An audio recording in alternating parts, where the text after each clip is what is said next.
June 12, 1944. A small village in northeastern Italy, shrouded in an oppressive heat that clung to the air like a heavy blanket. Dust swirled beneath the relentless sun, creating an atmosphere thick with tension and uncertainty. The echoes of distant artillery fire rippled through the valley, a constant reminder of the war's grim presence. In the heart of the village, 7 children, ragged and weary, played amidst the remnants of their shattered homes. Among them, Marco, a 10-year-old with bright, hopeful eyes, clutched a torn teddy bear, his childhood innocence juxtaposed against the stark reality of war.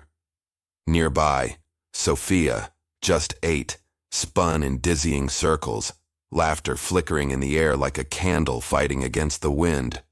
Little did they know, their world was about to shift dramatically. Suddenly, a rumble of engines pierced the air. As dust settled, the children turned, eyes wide with curiosity and fear. A squad of U.S. Marines emerged from the haze, their uniforms dusty yet vibrant against the gray backdrop of devastation. The men carried something strange, bright, colorful containers that glinted under the sun. "What is it?" whispered Marco, heart racing. Their faces, once etched with despair, now glimmered with wonder. The Marines approached, smiles broadening, holding out cups filled with a creamy, cold delight. What he didn't know was that this idea would change the war. If stories like this fascinate you, make sure to hit that subscribe button and comment below. June 12, 1944. Northeastern Italy was a battleground, the landscape marred by the scars of conflict. The Allies had landed in Normandy just days prior, igniting a fierce push against Axis forces across Europe. In this small village, the specter of war loomed large, a suffocating presence that blurred the line between survival and despair. The children played amidst rubble, their laughter a fragile facade against the haunting echoes of artillery fire. The Italian front had seen significant losses, with over 500 Azo-Zaran Italian soldiers dying or captured since Mussolini's alliance with Nazi Germany. The war had transformed vibrant communities into shadows of their former selves, where dreams were buried beneath the weight of occupation and suffering. As the Allies advanced, the tension among the displaced population escalated. Civilians faced the relentless brutality of war, often caught in the crossfire between warring factions. The village's frail infrastructure was a testament to the conflict's toll. Crumbling walls and shattered roofs surrounded the children, remnants of homes that once echoed with joy and warmth. Marco, a bright-eyed boy of 10, stood among his friends, clutching a torn teddy bear to his chest.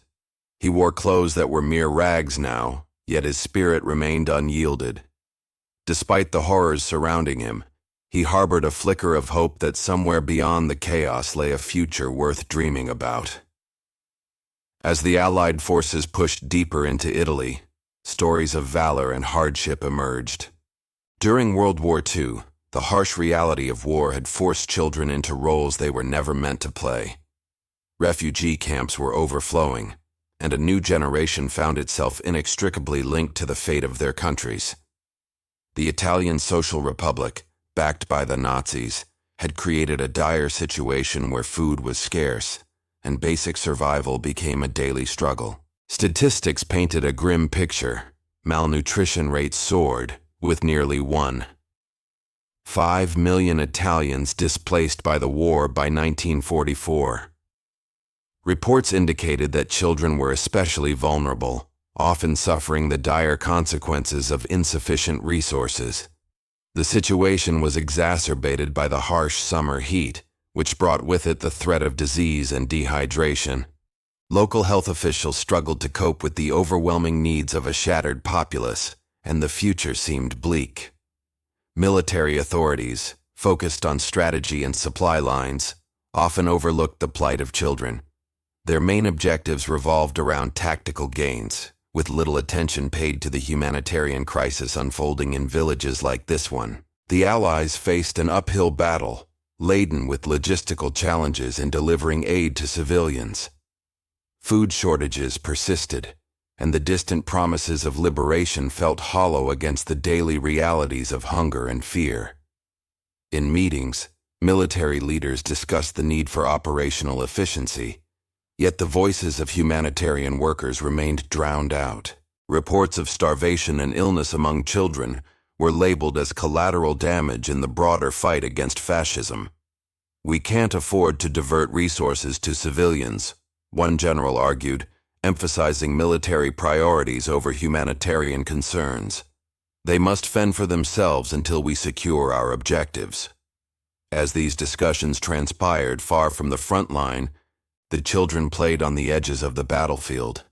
Their laughter masked an undercurrent of anxiety, where the innocence of youth was overshadowed by the implications of war. Marco darted around the crumbling remains of what used to be a bakery, pretending to serve his friends sweet treats from his imaginary shop. "One day we'll have real food again," he declared, though the lack of conviction in his voice betrayed his uncertainty. The villagers, now accustomed to the chaos, were forced into a new normalcy. They gathered what meager food supplies they could salvage while keeping a vigilant watch for any enemy troops. Each day, they faced the harsh realities of life under occupation, where survival depended on ingenuity and resilience. Reports from various villages revealed that many children had resorted to scavenging for scraps, navigating through danger just to find sustenance. The complexity of the situation was palpable. Experts were divided on how to address the mounting crisis. While some advocated for immediate humanitarian action, others claimed that prioritizing military strategy was the only viable path to end the war. "It's not our responsibility to feed the enemy's children," a senior officer remarked during a tense briefing. The prevailing sentiment echoed a disturbing consensus. Experts agreed it couldn't be done. The air was thick with despair, a stark contrast to the carefree laughter of children. Marco and his friends remained blissfully unaware of the heated debates taking place that could define their futures. They played amidst the ruins, their laughter a bittersweet melody in the face of hopelessness. Yet deep down, a yearning for normalcy persisted, a flicker of innocence that refused to be extinguished. As the war raged on, the notion of humanity began to fade under the weight of survival. Yet, in the midst of this bleak reality, the seeds of compassion remained. For every authority dismissing the plight of children, there were individuals in the Allied forces who recognized the importance of empathy. They understood that the war's end was not solely about military victories, but also about healing the wounds inflicted upon innocent lives. The call for action grew louder, resonating in hearts willing to challenge the prevailing narrative of despair. Where leaders saw statistics, some soldiers saw faces like Marco's, filled with hope, resilience, and the innocent dreams of childhood. Deep within the carnage of war, the battle for humanity continued, waiting for the courageous to rise and transform despair into hope. As the summer sun beat down mercilessly, the situation grew dire. Yet history has a way of presenting unexpected heroes, and sometimes hope arrives in the most unlikely of forms. What the villagers didn't know was that a small act of kindness could soon ripple through their lives, offering a moment of joy amidst the chaos.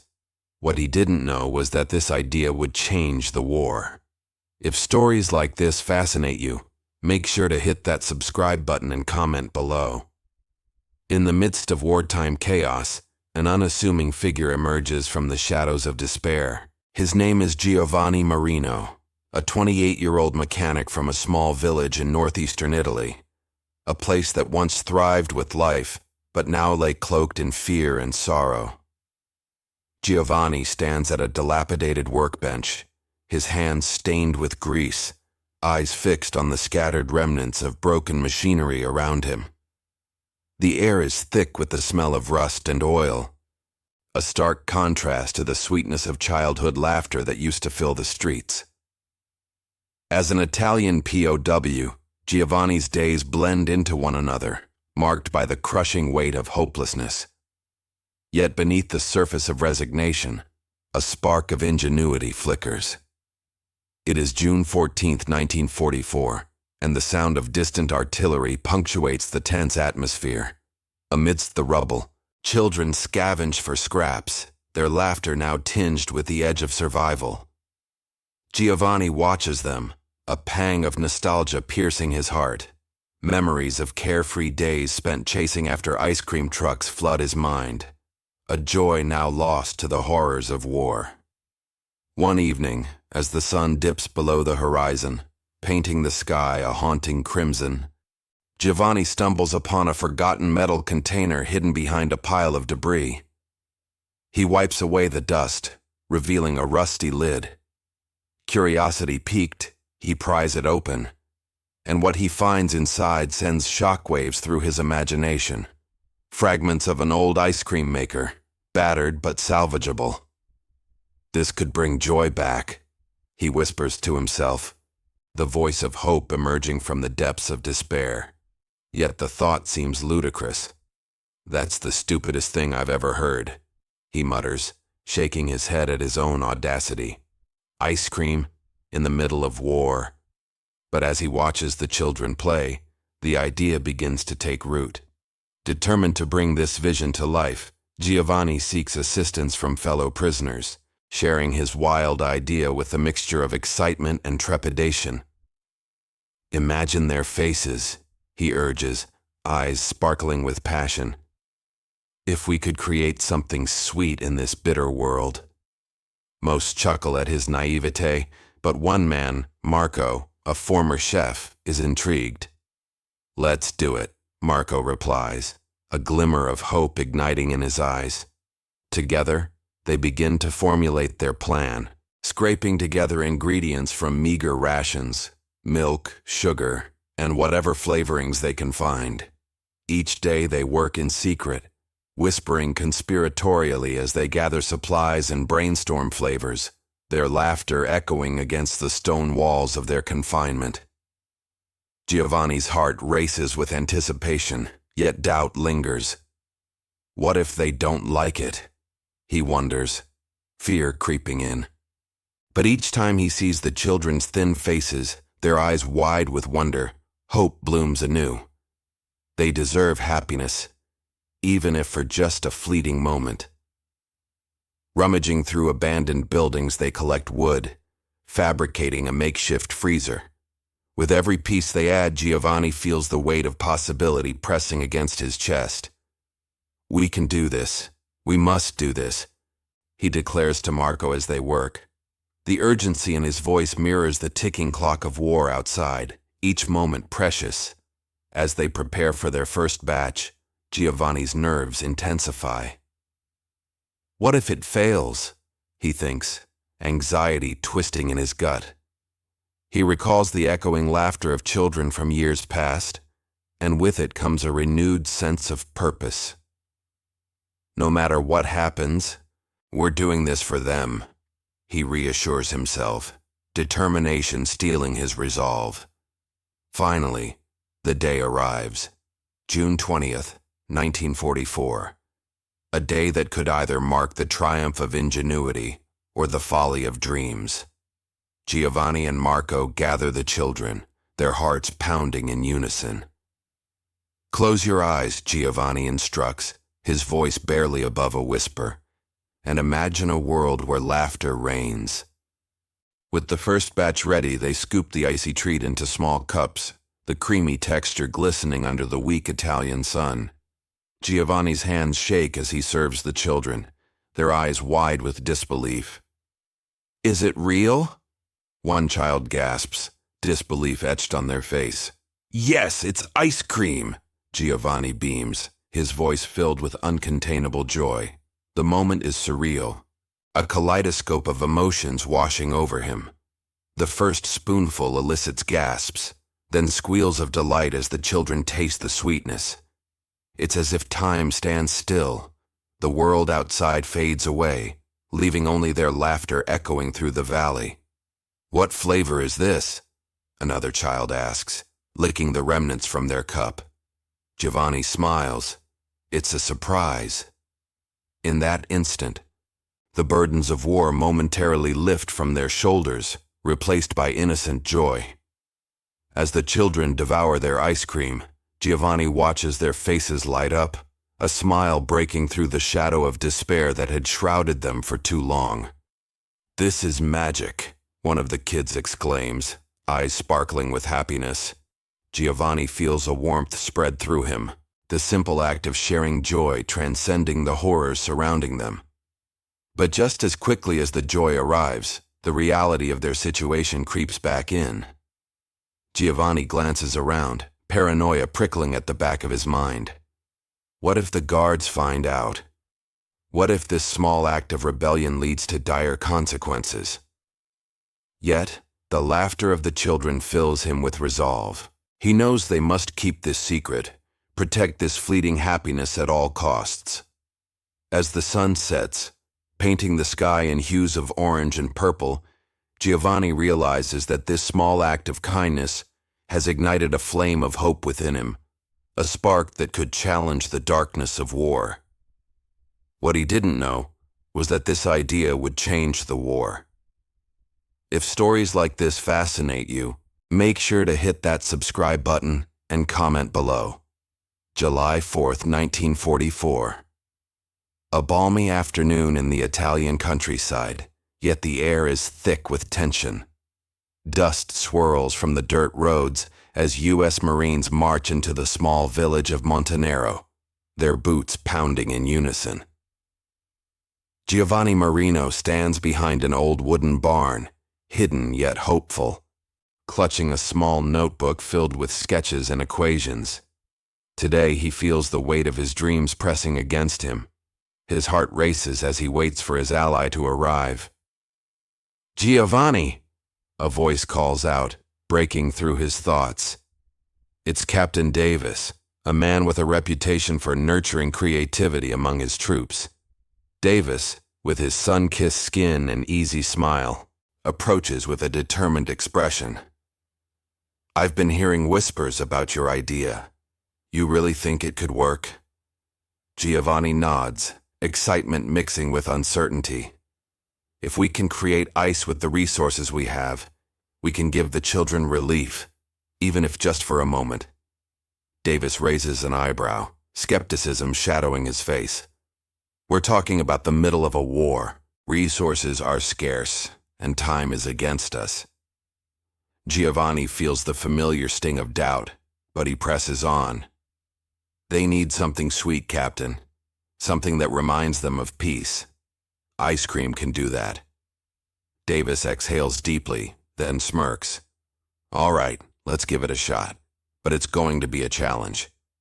With that, the two men forge an unlikely alliance, united by a shared goal. They quickly gather a small team of Marines, mechanics, and an engineer named Thomas, who had an eye for the creative. They set up makeshift workstations outside the barn, using everything from discarded military supplies to an old icebox salvaged from a derelict vehicle. The sun dips lower in the sky as they begin their experiments. They mix milk, sugar, and whatever flavor they can find. Vanilla extract from an abandoned ration pack, strawberries picked from a nearby field. The first attempt is a disaster. The mixture spews out of the makeshift churner, leaving the team covered in sticky sweetness. "Not exactly what we had in mind," Thomas quips, wiping his brow. "Let's try again," Giovanni says, undeterred. "We need to cool it faster. We need more ice." As the sun sets, illuminating the sky in hues of orange and purple, they gather ice from a nearby stream, packing it around the churner in a desperate bid to create their frozen treat. The camaraderie fosters laughter amidst the chaos, binding them together in purpose. The first successful batch emerges just as night falls, a soft, creamy concoction that looks promising. The men freeze, eyes wide as Giovanni scoops the mixture into tiny cups. "Here goes nothing," he says, holding it out. They gather around, anticipation electric in the air. Captain Davis takes the first spoonful, his expression morphing from skepticism to sheer delight. This This is incredible. It's like a taste of home. Cheers erupt among the men, their laughter echoing into the night. Giovanni beams, heart swelling with pride. This moment, this victory, feels monumental. If you're hooked on this story, hit that subscribe button, he urges, a grin spreading across his face. But as the laughter fades, Giovanni feels the weight of the world once more. The war rages on just beyond their makeshift kitchen, and for a moment, he wonders if their precious creation could ever reach the children. The next day, Giovanni and the Marines venture into the village, carrying the precious cargo carefully.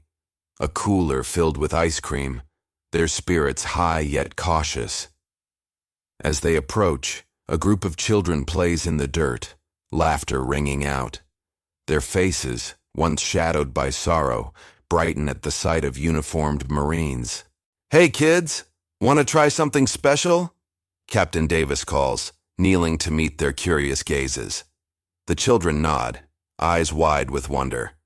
Giovanni opens the cooler, revealing the treats, and the sight elicits gasps. "What is that?" a small girl asks, her voice trembling with excitement. "Ice cream," Giovanni replies, his heart racing.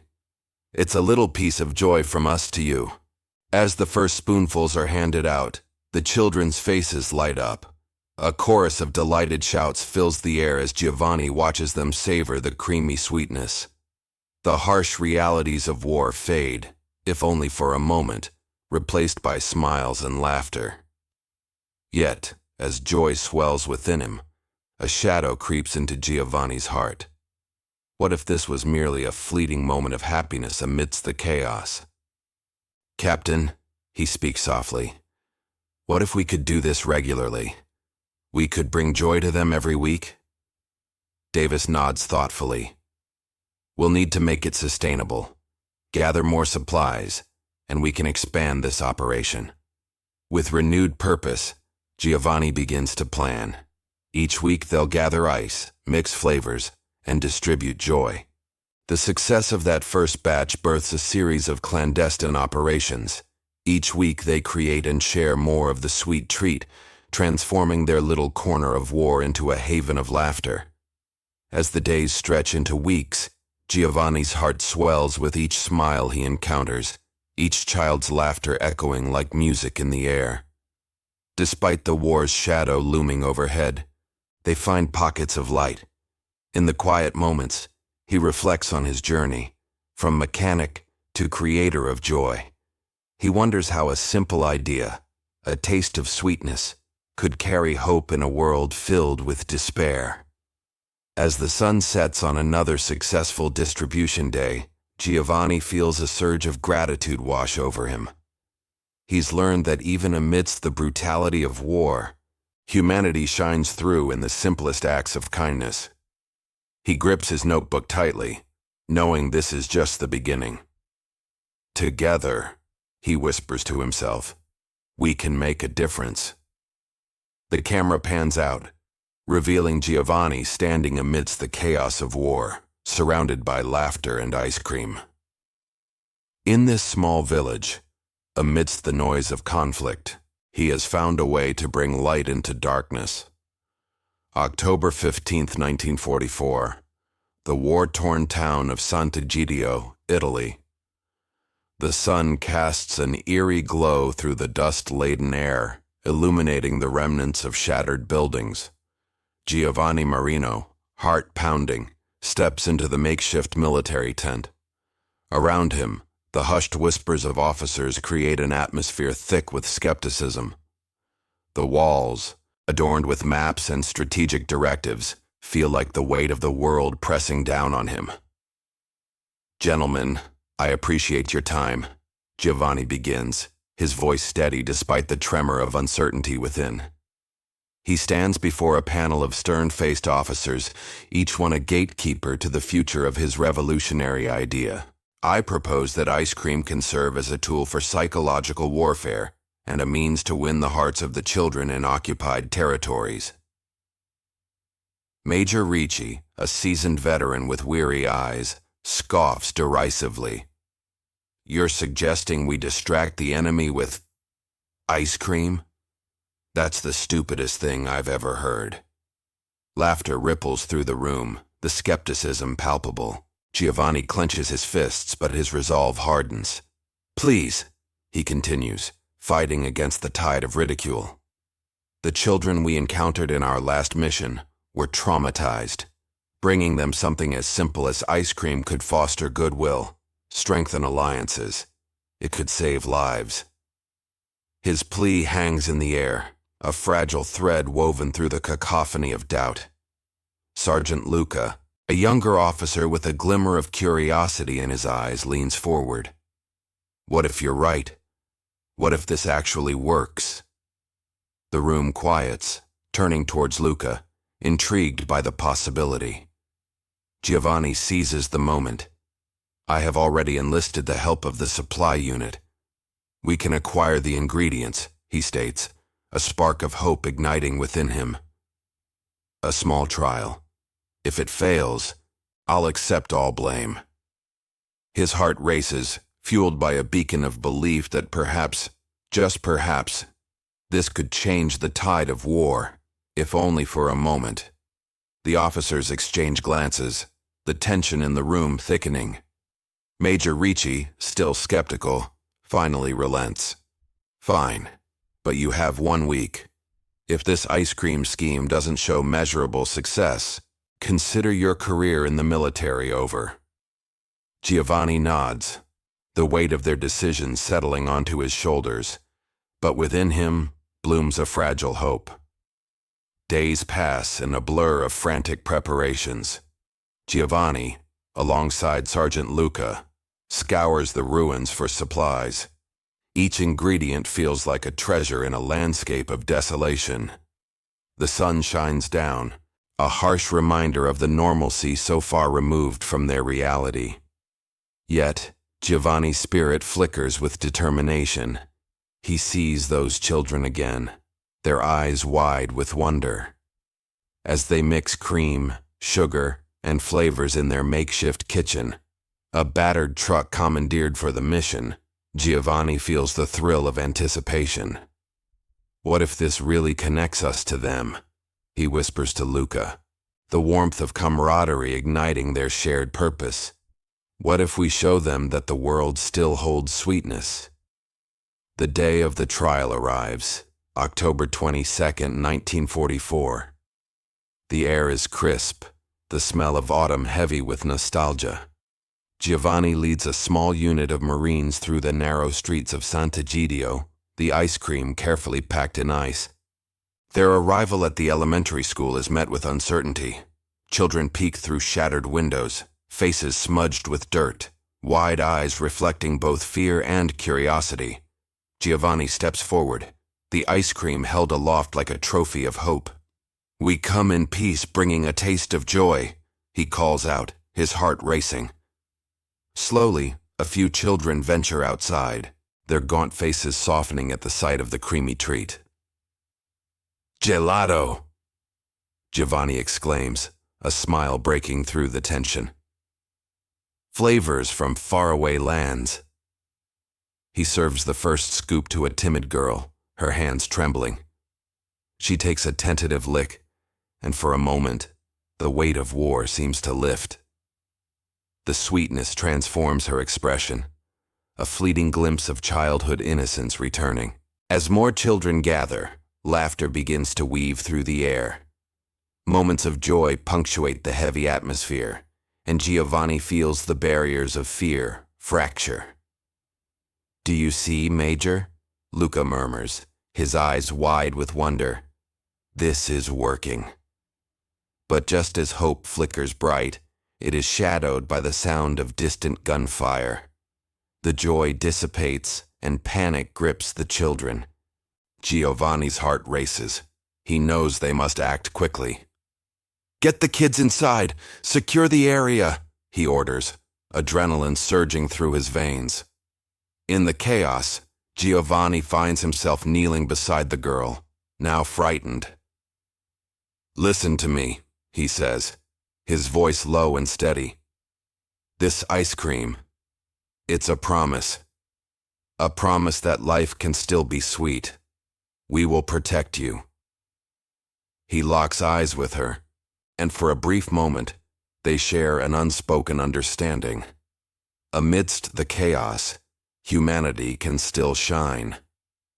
As the echoes of gunfire fade into the distance, the children, now safely inside, slowly re-emerge, clutching their ice cream with nervous smiles.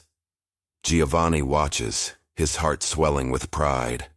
This small act of kindness has sown seeds of camaraderie, where there was once nothing but despair. Days following the trial are a whirlwind. Reports of the ice cream initiative spread, and with it, a ripple of hope throughout the ranks. Major Ricci, though initially hesitant, finds himself impressed by the positive impact it has had on the local populace.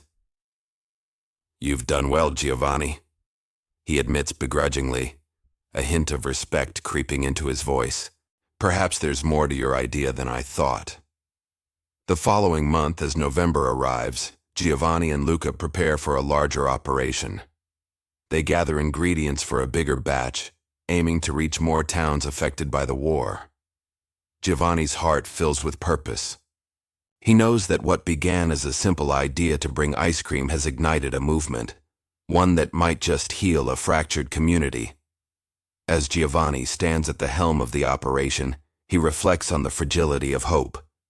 The war rages on, yet within him burns the conviction that even in the darkest of times, it is the simplest acts of kindness that can turn the tide.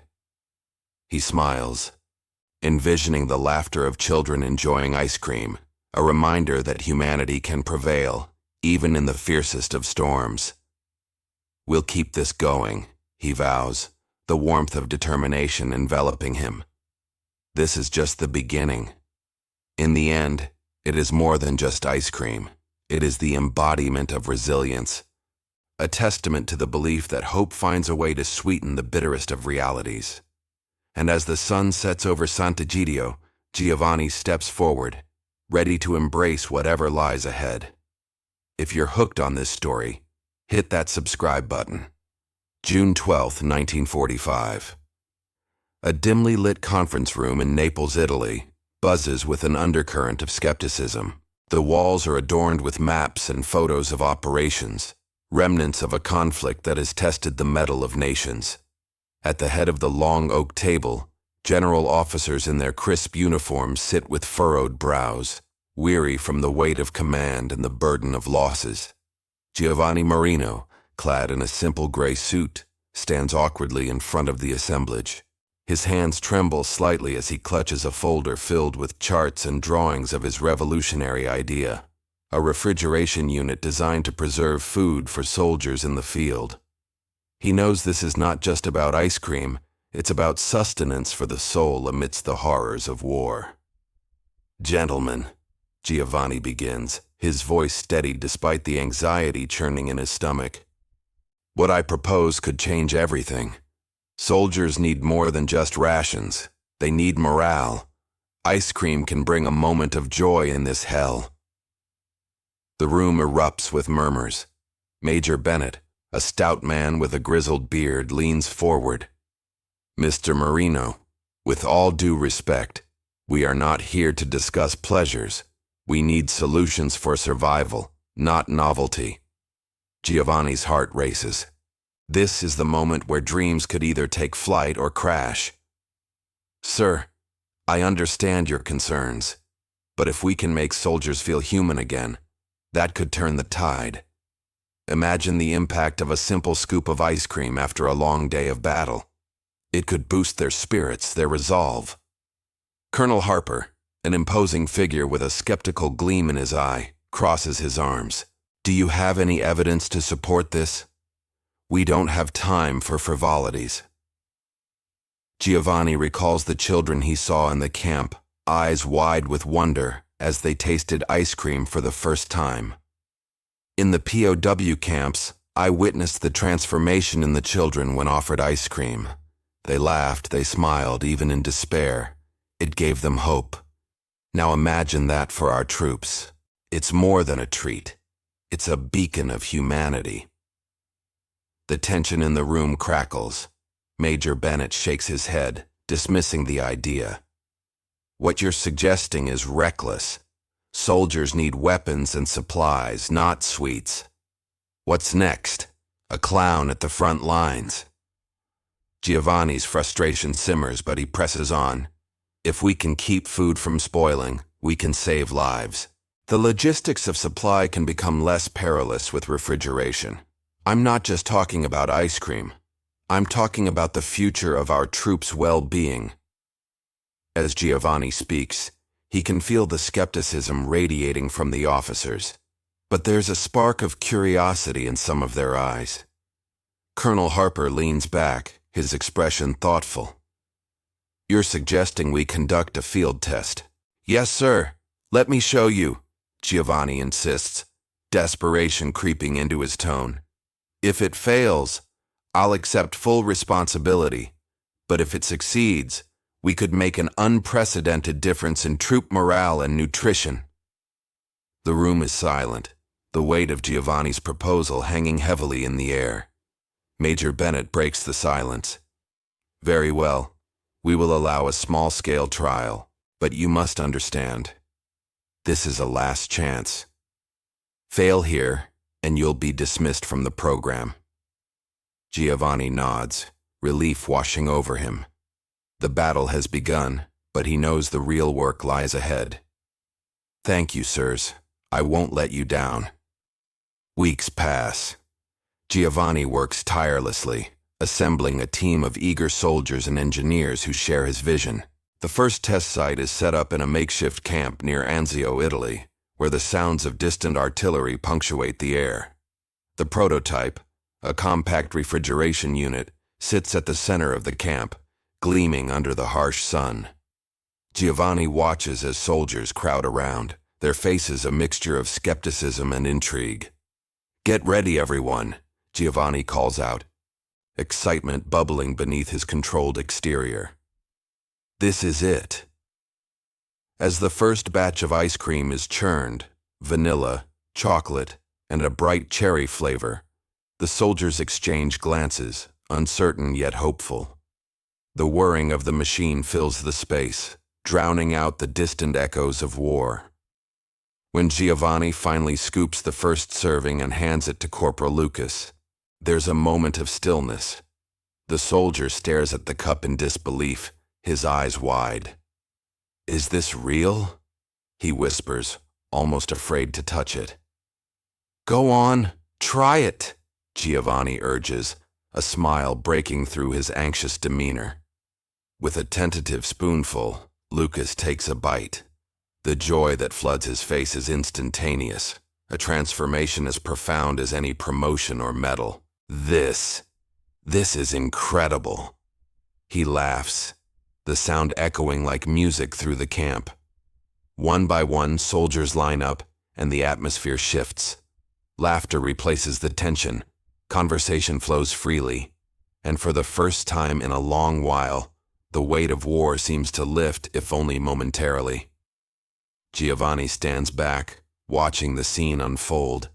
He can hardly believe it. His idea is alive, breathing joy into weary souls. He feels the exhilaration tinged with trepidation. This was the beginning, but he knows the real test lies ahead. The day of the official evaluation arrives, and Giovanni stands before the generals once more, this time with a glimmer of hope in his eyes. The results from the field test show a reduction in anxiety among the troops. Morale has improved significantly, and reports indicate a drop in combat fatigue. Colonel Harper raises an eyebrow. And the statistics? Losses reduced by 85% over the test period, Giovanni states, his voice steady. This is not just about ice cream. It's about giving our soldiers a taste of normalcy in an abnormal world. The generals exchange glances. The skepticism that once clouded their judgment is slowly giving way to consideration. Major Bennett finally speaks, his tone softened. You've done well, Giovanni. Perhaps there is merit in this after all. Giovanni feels a swell of pride, but he knows that true validation is still a path yet to be traveled. If we can expand this program, imagine the impact we could have on troop retention and morale across all fronts. As the meeting concludes, the generals are committed to further testing. Giovanni leaves the room, heart racing with anticipation. This was just the beginning. Validation awaited. As the sun sets over the camp, Giovanni stands outside, watching soldiers enjoy their ice cream, laughter ringing in the air. The darkness of war still looms, but in this moment, humanity prevails. He knows the battles ahead will be fought with determination and courage, and he is ready to lead the charge. He whispers to himself, "I will make them proud." The moral resonates in his heart. Innovation requires bravery, and sometimes the smallest gestures can inspire the greatest changes. June 15th, 1945. A small town in northeastern Italy, ravaged by war, slowly begins to heal. The echoes of artillery fire have faded, replaced by an unusual sound: laughter. Children, previously burdened by the weight of fear and uncertainty, play in the sun-drenched streets, their faces illuminated with joy. Among them are the 7 Italian POW children, forever marked by the past, yet reborn in hope. Giovanni Marino stands at the edge of the town square, watching the children play with a bittersweet smile. The ice cream he had brought them, the first they'd ever tasted, had been more than just a simple treat. It was a symbol of resilience, a reminder that even amid devastation, small acts of kindness could spark joy and humanity. As he gazes at the scene, memories of that fateful day flood his mind. He recalls the moment he stood before the children, their eyes wide with disbelief as the U.S. Marines handed them scoops of creamy vanilla and chocolate. "This is ice cream," he had said, his voice shaky with emotion. Their tentative smiles transformed into glee as they took their first bites. The cold sweetness melted not just in their mouths, but also in the hearts hardened by war. Giovanni had managed to bring a piece of normalcy back into their lives, a fleeting moment of happiness amid the chaos. But the war wasn't truly over. The scars of conflict lingered deeply within the community. Families were torn apart, homes were destroyed, and the economic recovery seemed an insurmountable challenge. Yet Giovanni's act of kindness served as a catalyst. It stirred something deeper within the townspeople, reigniting their collective spirit. They began to rebuild brick by brick, family by family, finding strength in unity. Months later, as autumn leaves began to fall, the town held a gathering to celebrate the end of the war. The mayor, an imposing figure with a voice that resonated authority, stood before the crowd. "Today, we honor not just the soldiers who fought for our freedom, but also the spirit of our community," he declared, casting a glance at Giovanni. "In the face of despair we found hope. In the depths of darkness we discovered light. Through acts of kindness like Giovanni's, we are reminded that humanity prevails." The townspeople erupted in applause, but Giovanni remained humble. He didn't seek recognition. His heart was full, not from praise, but from the joy in the children's laughter. They approached him as he stood to the side, each one clutching a small paper cup, remnants of their ice cream still clinging to the edges. "Thank you, Giovanni," they chimed, their voices a chorus of gratitude. As the years rolled by, Giovanni faded into the background of the town's history, a silent guardian of memories. The ice cream incident became a cherished story passed down through generations. Children would sit wide-eyed as their grandparents recounted the tale of how a simple mechanic transformed their lives with a scoop of ice cream. The impact of that day stretched far beyond the town. It inspired a movement, a campaign to bring small comforts to war-affected children across Europe. Organizations began to form, dedicated to providing food, toys, and educational resources to those struggling in the aftermath of conflict. Giovanni's bravery prompted others to act, amplifying the message that even the smallest gestures could alter the course of lives. Looking back, the success of the initiative was staggering. Within a year, it reached over 50,000 children in war-torn regions, providing not just material support but also fostering hope and resilience. The phrase "small acts lead to significant change" became a mantra echoed by activists worldwide. In a modest house not far from the town square, Giovanni sat at his kitchen table, an old journal open before him. He penned his thoughts as the sunlight streamed through the window, illuminating the dust motes dancing in the air.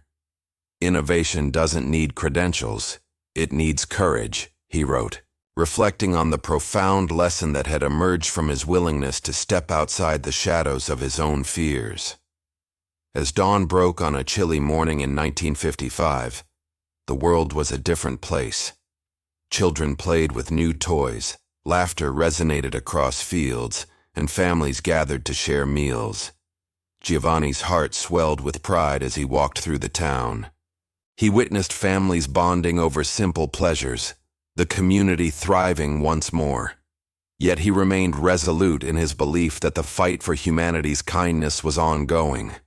The ice cream episode was not merely a story of victory. It was also a reminder of the fragility of peace. "We must never forget," he mused quietly, "that our actions today shape the world of tomorrow." Years later, on the anniversary of the war's end, Giovanni stood at the town square, now adorned with vibrant flowers and banners celebrating peace. He addressed a crowd that had gathered, his voice steady but emotional. "We are but threads in the fabric of humanity. Let us weave a tapestry of compassion, understanding, and love. Remember, it is up to us to create a world where children can laugh without fear." And as he spoke, the echoes of those 7 POW children rang in his ears, their laughter a melody that would forever be woven into the narrative of redemption. The sound resonated like a symphony of hope, a call to action for generations to come. In the twilight of his years, Giovanni understood that true legacy lies not in accolades, but in the lives touched by kindness. It was a lesson etched deeply in his soul, that courage, no matter how seemingly insignificant, could lead to monumental change. As the sun dipped below the horizon, casting a golden glow upon the town, Giovanni whispered the words that had guided him through his journey. "In the face of darkness, let us always strive to be the light." And so the story of Giovanni Marino, the unlikely hero, lived on, reminding the world that even the smallest acts of courage could spark a revolution of hope.